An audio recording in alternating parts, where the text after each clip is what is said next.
Hello guys, welcome back to another video. And today, guess what? It's yesterday, on the 19th of October was the 100th year. The doors keep making noises, so if you 100 year of the BBC years, probably, I don't know. Yeah, so this is a special video. Sadly, the real Craig can't be here today because he's tired out doing special memory videos. So yeah, this is a new video of mainly a boring video you probably don't like, but we like some of it, don't we guys? Yeah, alright, so don't be critical. Anyway, let's begin. So yeah, let's go.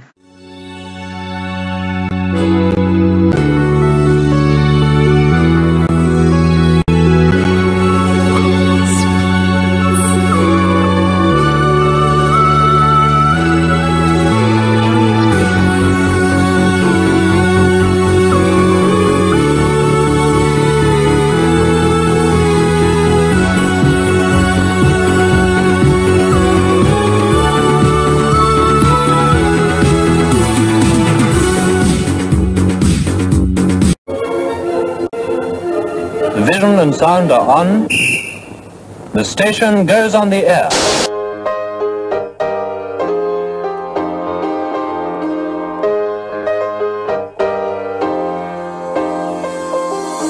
Hello everyone. Hello again. Good morning. Well, good evening. Good evening. Hello! Hi, Jane. Hi. Hi. The name's Sherlock Holmes and the address is 221D Baker Street. Your name will also go on the list. Yeah, it's been from Manchester United. They think it's all over. It is now. One for blue. Wow.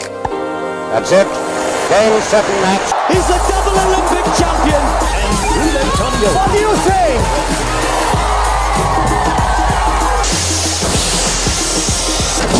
So I took my courage in both hands and went for it.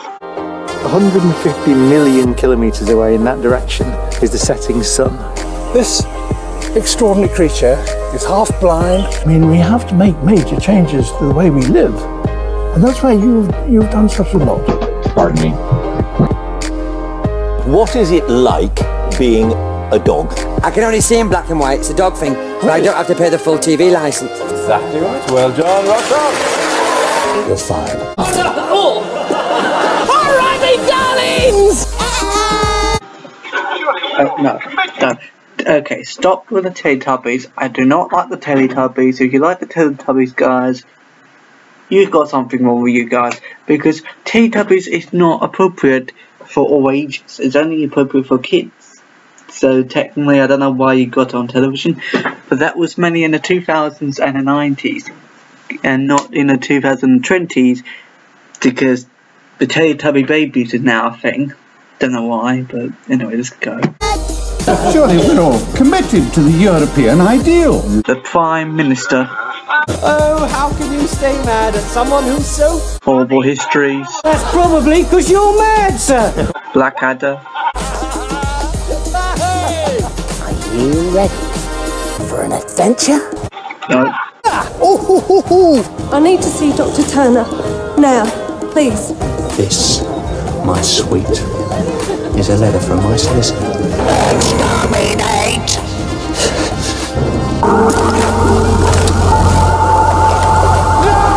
Brace yourself, Rodney. The BBC pressed every camera into commission to carry the ceremony to all corners of the kingdom. Let's find out how much money has been raised for this year's Children in Need so far.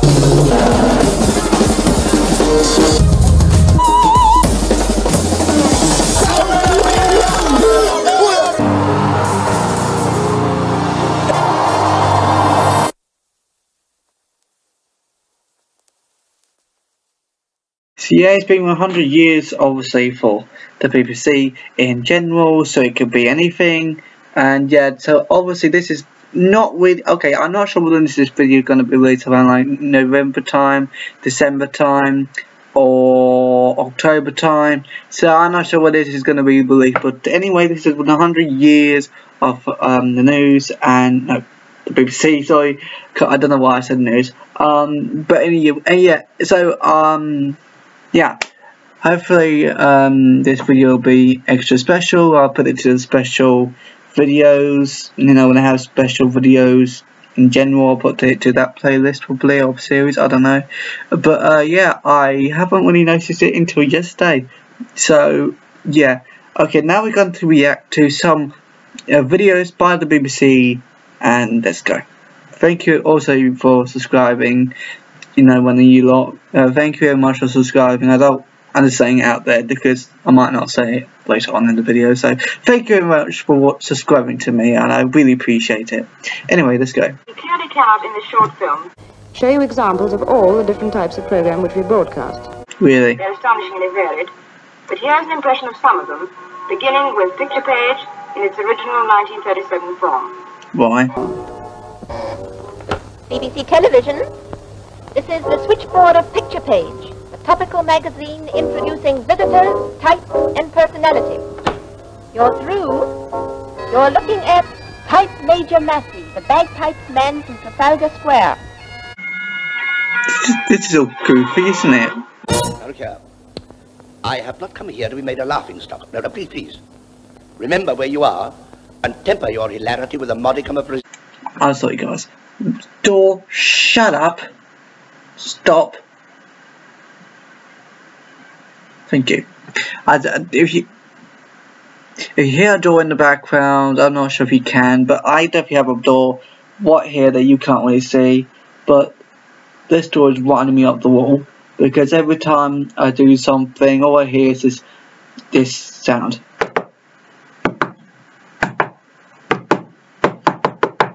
And it's really annoying. I know you probably can't really hear it, but it's definitely loud where I am. And I know the volume in my videos are not really good, so I'm just saying this is why I'm getting extracted. So shut up, door. There it goes again. Okay, I'm just going to ignore the door. If you hear the door in the background, I actually don't care anymore. Can we just get on with the video? the preserve. Have you heard this one? We're going to show you one of the visitors in our series of outside broadcasts, Golfers in Action. Our visitor on this occasion is C.A. Whitcomb. That transition was so terrible. Okay, can we just try again, please? Alright, can we just try again? One of the visitors in our series of outside broadcasts, Golfers in Action. Our Golfers in Action. Golfers in Action.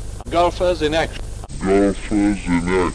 Occasion is C.A. Whitcomb, who, as most of you know, captained the English Ryder Cup team last year, 1936. Our grip, we term the interlock. That is, you interlock the two fingers, placing the thumbs round the shaft. I like how the that video looked like a commercial. That was pretty terrible. But back in the day, guys, they didn't know how to make television because they were still whatever. They were still experimenting it, but still, why put it on air? You know what I mean? You're experimenting it.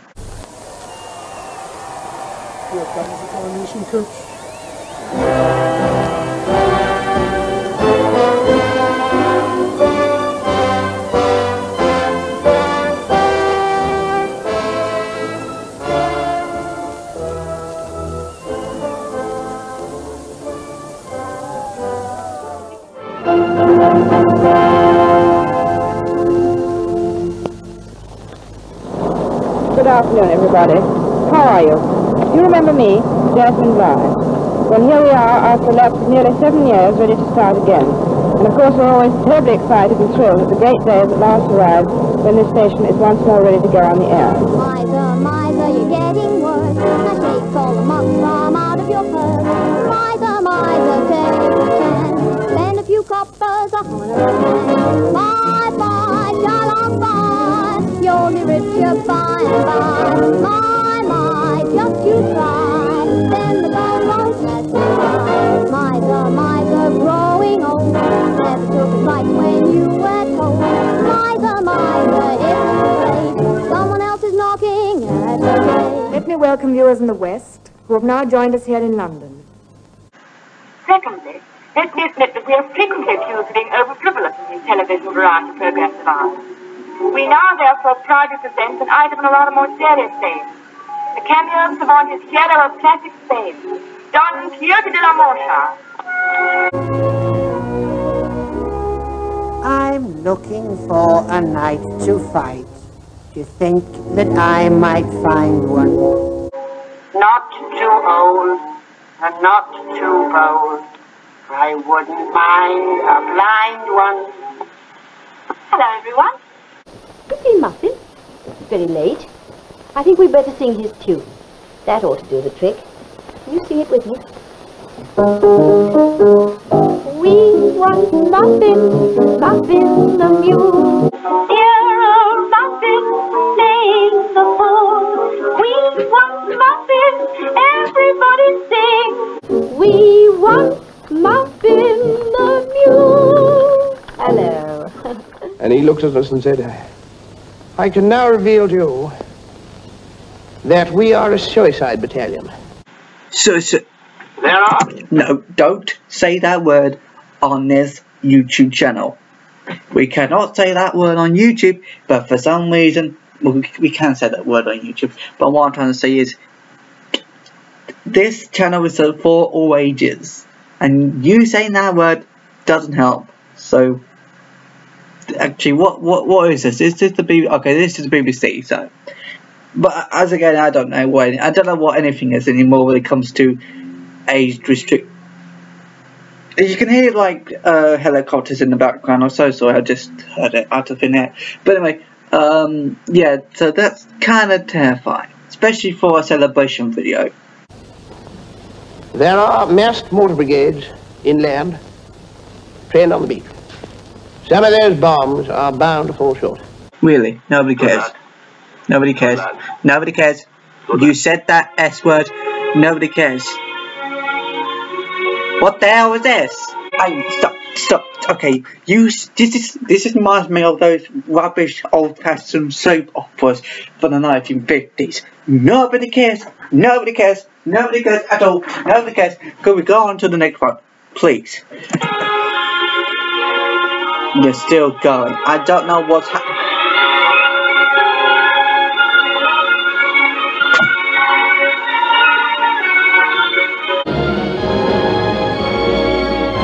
Wow, it's a cat playing with a toy.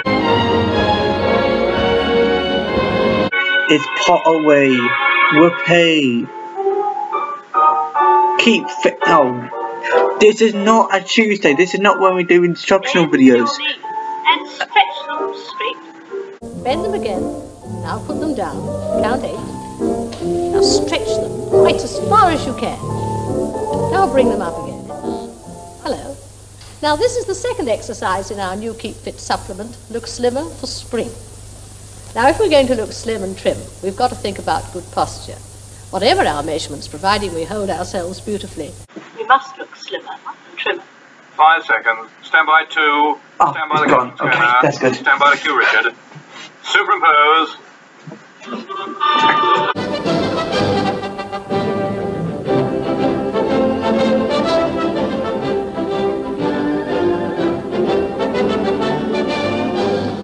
It's the BBC News itself, but old.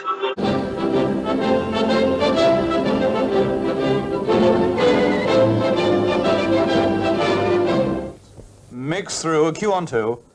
Good evening. Oh, is that it? Good evening. Oh, in good. the last few minutes, you've heard that the Russians have launched another moon rocket. Central control to regional studio. You're up to date, finally. There is some kind of astronaut, rock in the air, and they're trying to see what it's all about, so science fiction comes to reality. That's what lots of people say, but no, I'm not talking about that, so you tried to trick me, but no, it's a load of rubbish again. So basically, guys, don't live in the 1950s, so they talk a load of rubbish, so yeah. Switching centers for tonight's regional news opt-outs. Stand by, please. Stand by, Alexandra Palace. Switch out, region, switch out, and cut to Palace. Now for viewers in London and the South East. This is the BBC television service. We now present from Studio A, Alexandra Palace, another program in our series of experimental transmissions in color.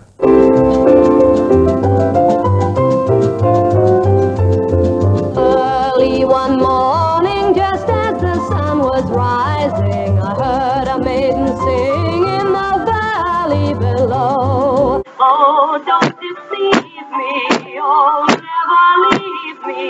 How could you Shut up! poor maiden Shut up!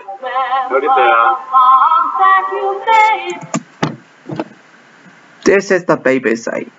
I apologise, people, if you're watching this across the nations. We sadly don't know how to do music anymore, because in the 1950s or 40s or 60s, no, 1950s. I'm sorry, people from the nation. I hope you have a very nice sleep, hopefully, so you don't hear this irritating music in your heads. Next on BBC One, the proms. Okay, what is up with this stupid? Okay, at the end of the day, guys, back in the 1950s, people were thick. People didn't know how to make music, but as again, they were completely weird. So I don't know anymore. I'm not the world's police. I'm not the world's genius. But I'm just saying, in the 1950s, if you people born in the 1950s, I don't know what's wrong with you nowadays, but trust me, please, whatever you do, make sure to block this thing out of your memories, because this is disgraceful. How dare you? How very dare you? Even people from the 19,000th century thinks that this generation is better than this rubbish. So hello, people. Get used to the fact that you are rubbish at everything, like the music, the hair, the costumes, the cameras. You just no. I can't just no. Okay. Just at the end of the day, 1950s are weird. So just yeah. Okay. Whew. I think I need a Red Bull after this. This is horrible. Tighten it a bit, John. Use that little bit of red behind her shoulder. That's it. Going to 2. Short 3 on 2. Going to 1. Yeah, we need to know what buttons you're pressing. That's more important. One's a bit green in the shadows on the left. Is that shading? Yes, we'll have to change the green tube tomorrow. You mean today, don't you?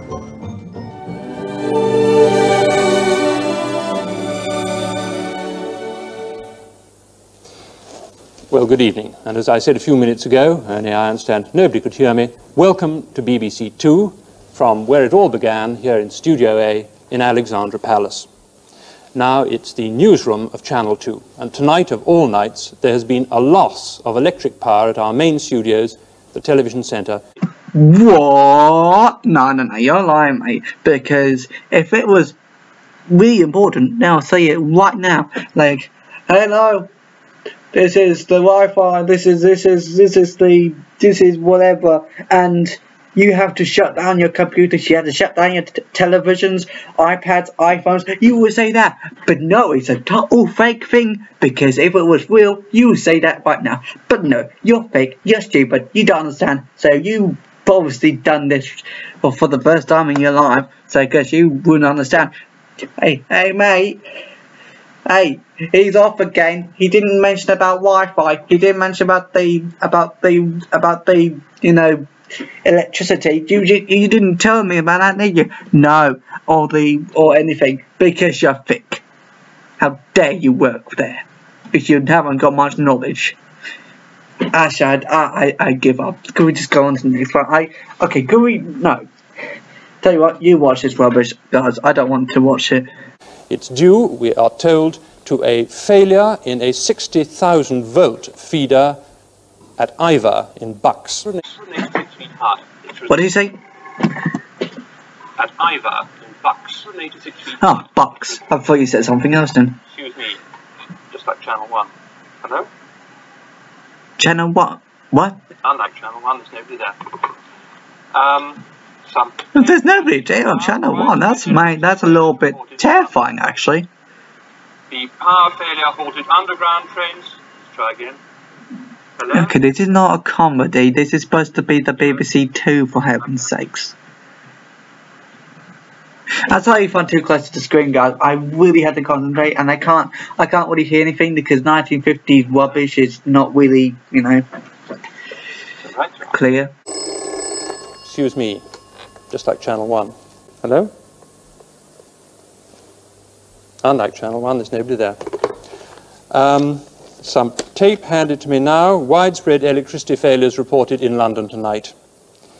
The power failure halted underground trains. Let's try again. Hello? Yes, I can.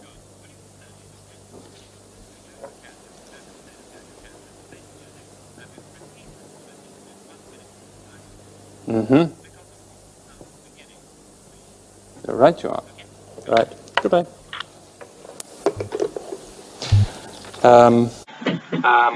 What happened there? As you can imagine, there's a good deal of rushing about going on behind the scenes. The London power failure halted underground trains on the central line between Northolt and West Ruislip. So if anyone's not home yet, perhaps that accounts for it. BBC Television Centre, Shepherd's Bush, blacked out 25 minutes before the scheduled start of BBC Two's first programme at 7:20.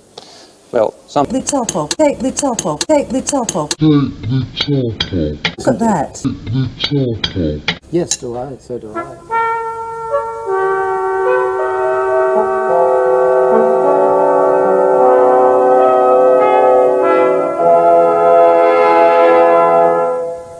Now, the way in which we define rate of change, indeed the way in which we calculate it even, is a very sophisticated mathematical process. But we can get an idea of what's going on if we look at the graphs of functions. And so, ladies and gentlemen, ends this film transmission from the BBC television station at Alexandra Palace. We shall be on the air again at the advertised time. Until then, goodbye. Lately tired. Like me. Blah. Ends this film transmission from the BBC television station at Alexandra Palace. We shall be on the air again at the advertised time. Until then, goodbye, everybody. Oh god, I thought you were gonna explode right in my face the way you smiled at me. Yeah, so that's it. That video was rubbish. Yeah, so I haven't got anything. So that was a video about the history of the BBC TV, and yeah, let's go on to a different modern one, hopefully. Let's go. For almost 100 years, we've been wowed, shocked, and entertained by television. Ever since its humble beginnings in the late 1920s, all the way up to the challenges the medium faces in the 2020s. Good old streaming service. Love it. In the 2020s, television has always been there for us when we want to be informed, be humoured, and to escape, all within the comfort of our own home. Today, I'm going to take you on a brief history through British TV, specifically the 5 main terrestrial channels that debuted in the analogue era, these being BBC One, ITV, BBC Two, Channel 4, and Channel 5. With that in mind, let's cast ourselves back now, all the way back to 1936.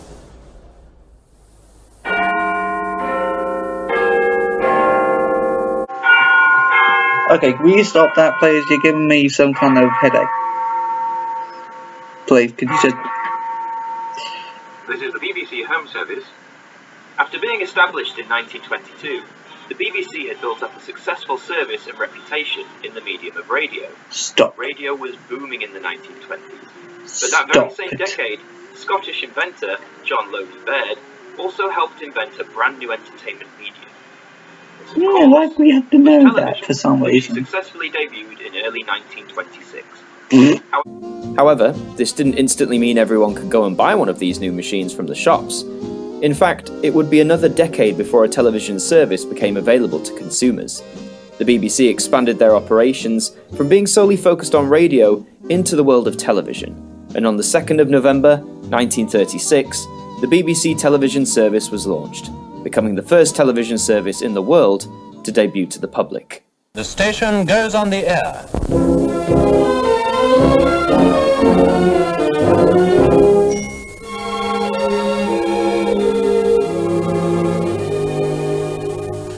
A mighty maze of mystic magic rays is all about us in the blue. The initial run of the television service was to be short-lived, as on the 1st of September 1939, the service was taken off the air. The reasoning for this? Well, 2 days later, on the 3rd of September 1939, Britain declared war on Germany, taking us into the Second World War. This is London. You will now hear a statement by the Prime Minister. This morning, the British ambassador in Berlin handed the German government a final note stating that unless we heard from them by 11 o'clock, that they were prepared at once to withdraw their troops from Poland, a state of war would exist between us.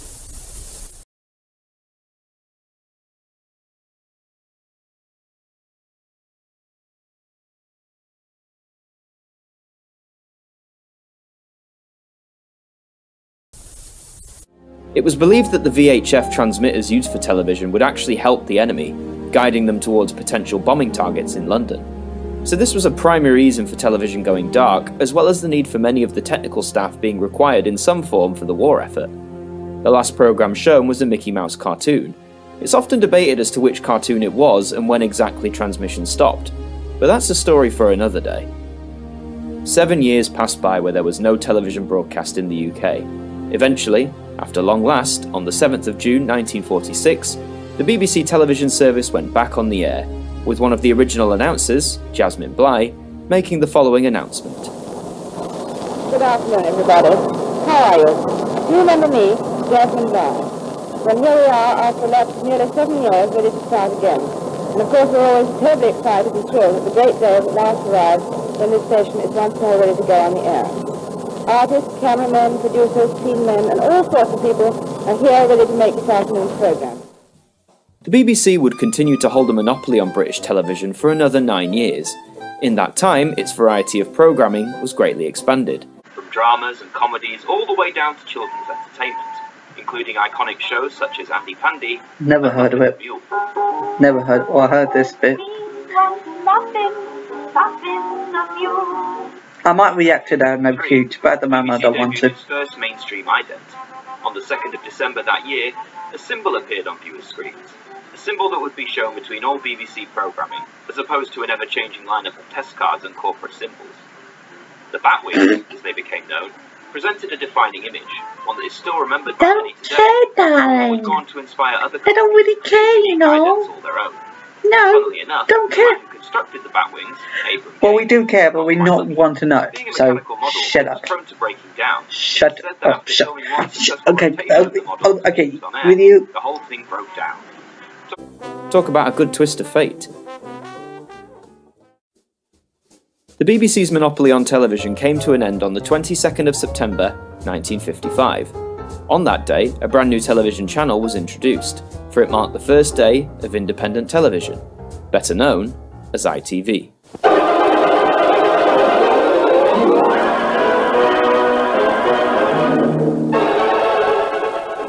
Commercial television is here. ITV marked the first real competitor for the BBC in the television market, creating a rivalry that continues even to this day. The new channel was also a revolution, as it marked the debut of commercialised television in the UK.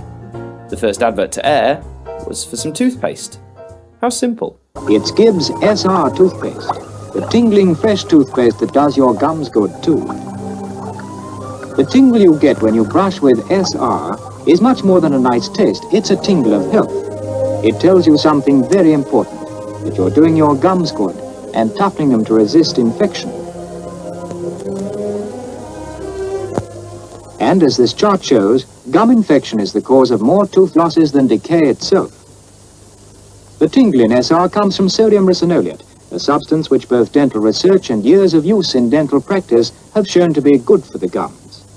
So, to keep your teeth white as snow, your gums really healthy, and your breath really fresh, See your dentist regularly and brush with SR, the tingling fresh toothpaste for teeth and gums.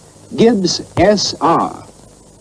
ITV marked itself out from the BBC by introducing programmes catered to take away viewership from the elder statesmen. One such programme was Coronation Street, which debuted in December of 1960 and still runs to this day 60 years later. Another big distinction about ITV was its emphasis on regional programming. Basically, depending on which part of the UK you lived in, you would see different regional idents from different companies. These were all under the ITV network, and the system would remain this way up until 2002, when all regions would broadcast under the banner of ITV1. Television in the UK became a two-channel fight for the next 9 years, with the two channels forever trying to one-up each other in terms of programming, and most importantly, viewership ratings. As the 1960s began, so marked the beginning of a golden decade in television programmes, on both the BBC and ITV, with now classic shows getting their start including Doctor Who, Z-Cars, Steptoe and Son, The Avengers, and the numerous Super Mario Nation shows produced by Jerry Anderson, to name a few. In 1960, the BBC television service became BBC TV. This is BBC Television. And within the next 5 years, it would be renamed further to BBC One. But why was that? This is BBC One. Well, fast forward to 1964, and a third channel was ready to take the airwaves and win the hearts and minds of the British public. The introduction of a third channel was awarded to the BBC, and on the 20th of April 1964, BBC Two debuted to the public. Well, sort of. Tonight of all nights, there has been a loss of electric power at our main studios, the television centre in West London. Its original debut around tea time was delayed due to a fire at Battersea Power Station, causing a major power failure across parts of London, and unfortunately hitting the brand new channel. However, not to be taken off completely, a makeshift news broadcast was made to those who could receive BBC Two. Excuse me, just like Channel 1. Hello? Unlike Channel 1, there's nobody there. That is all for the moment, I think. Anything else? That's all we have for the moment, but we will be keeping in touch. The following day, the 21st of April, BBC Two began transmitting properly, with the first programme shown being the now iconic kids show, Play School. Here's a house. Here's a door. Windows, 1, 2, 3, 4. Ready to knock? Turn the lock. It's Play School.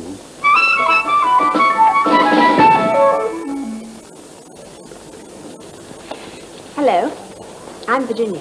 Hello, I'm Gordon. No, it's a whip-off of Tickabilla. It's a whip-off. It's a whip-off. It's a whip-off. I know whip-off's come second, but it's basically a whip-off of Tickabilla. It's a Tickabilla whip-off. It's a Tickabilla whip-off. Who doesn't know a Tickabilla? Okay, no.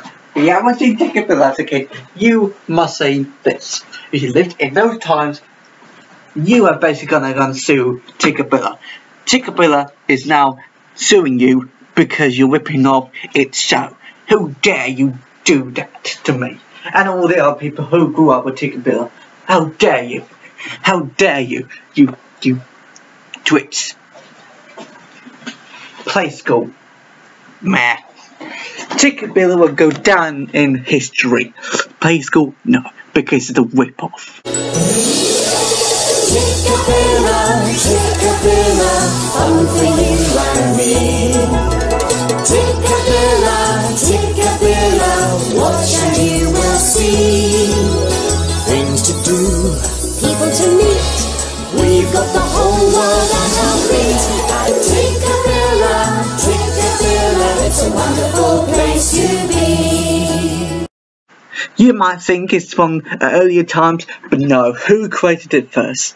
Probably people from the 1950s, but this came out in the 1960s, so it's basically a rip-off, because sometimes shows take a really long time to air until decades later, so ha. I'll Google it later on, and I'm gonna be right. Hopefully. Meanwhile, the first channel, now named BBC One, the oldest channel in fact, would undergo a few revisions in terms of its main ident. But there was one constant in these revisions that began to appear and would continue to be used for decades to come, and that was the inclusion of a globe. This is BBC One. BBC Two also received a rebrand to its main ident in 1967, but this was more than just a change in identity, as it also marked the shift BBC Two was making, from black and white programming to full-time colour broadcasting, the first television station in Europe to do so. The jump to colour TV was huge. Various tests and experiments had been made in the 1950s, but these couldn't be seen by viewers watching at home on black and white sets. However, when colour TV units could be purchased, for those who could afford it, programmes could be enjoyed in their full glory, particularly sports programmes, with events such as Wimbledon and snooker tournaments proving hugely popular amongst colour TV owners. However, the adoption to colour would be a slow transition here in the UK, with black and white TVs outselling colour units until around the mid-1970s. BBC One and ITV would continue to broadcast primarily in black and white, up until the 15th of November 1969, when both channels also would move to broadcasting in colour full-time. And with this transition would mark the standard of British TV for over a decade. Throughout the 1970s and early 1980s, you had a choice of 3 TV channels, all hosting a wide variety of programming. However, nothing stays the same. As such, in 1982, a 4th TV channel was included to compete with the BBC and ITV.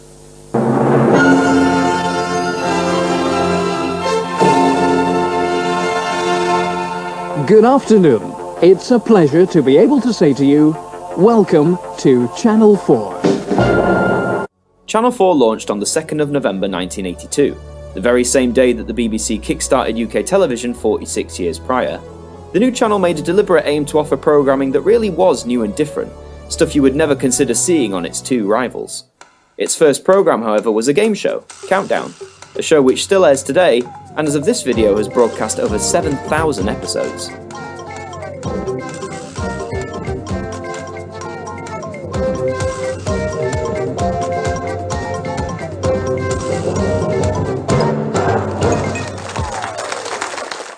Countdown became an early and long-running success for Channel 4, and other notable programmes it aired in the 1980s include soap opera Brookside, music show The Tube, and equally popular game show 15 to 1. The new channel wasn't without its controversies, however.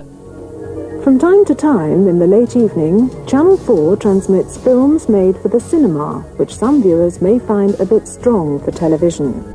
Starting in 1986, in the late night, early morning hours, Channel 4 would show films that were of an art house or more avant-garde variety.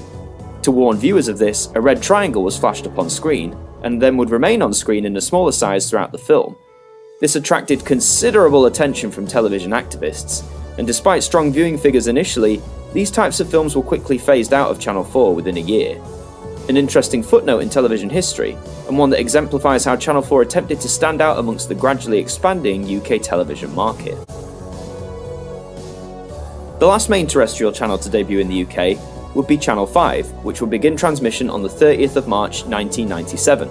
And who better to introduce a new, cool channel than the biggest girl group in the world at that time?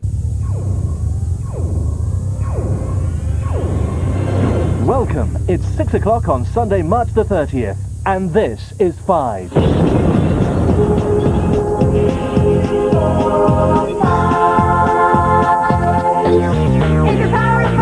Welcome to a brand new station. 1, 2, 3, 4, 5. Thank you to Fabulous Spice Girls for recording that song exclusively for us, and thank you for joining us on this historic occasion. Hello, yes, this is 5. Whilst it was a big moment for UK TV, the launch of Channel 5 had much less of an impact than any of the previous 4. This is partly because by this point, in the late 1990s, cable and satellite TV was becoming more common in UK homes, giving viewers access to thousands of channels instead of a small handful. Nevertheless, Channel 5 would go on to show a wide variety of shows, mostly imports or things other channels clearly didn't want. In the past 20 years, some of its most notable broadcasts include the hit reality show Big Brother, which it nabbed from Channel 4, and airing popular US shows such as CSI and all of its offshoots. But with Channel 5's introduction in 1997, the quintet of main UK channels was complete. 1, 2, 3, 4, 5.